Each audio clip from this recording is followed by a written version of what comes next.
Mga minamahal na opisyalis ng lungsod, ng barangay, ng kagawaran ng edukasyon, ng PTA,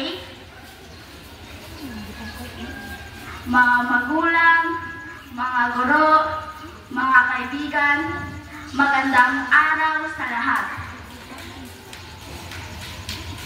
Isang malaking karangalan para sa akin ang ipakilala ang ating pinagmimitagang panahon sa pagdaraos na ika-80 na palatuntunang pagtatapos.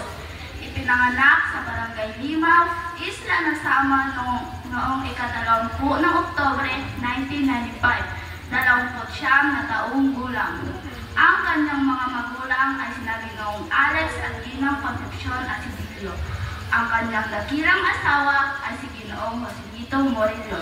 Sila ay may isang anak. Isa siyang produkto na nakatapos ng may karangalan sa ating paaralang elementarya ng Limaw noong panuruang taon 2007 hanggang 2008. Taong 2012, nakapagtapos siya ng sekundarya sa Samang National High School at taong 2017 naman, masigasig na natagumpayan niya ang pagtatapos ng kolehiyo sa Universidad ng Mindanao Pinaplata College na may kursong Bachelor in Elementary Education, Major in Engineering. Naranasan din niyang maging private school teacher sa United Methodist School taong 2017 at maging as literacy volunteer teacher taong 2015. Ang kanyang eksperto at pagmamahal sa pagtuturo ay hindi maikakaila na naipakita niya. Dahil talaga siyang guro sa loob ng 6 na taon na sa ilalim ng kagawaran ng edukasyon, divisyon ng Igapos. Mga kaibigan, salubungin natin ang masigapong palakpakan ang inspirasyon sa ating mga kabataan tungo sa magandang kinabukasan. Ngayong ika-80 palatuntunang pagtatapos, ang ating panauhing bandangan, Ginang Jonah Asidilio Morillo.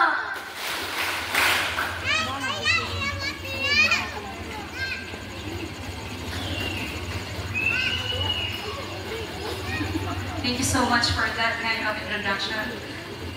You may now take your seats po.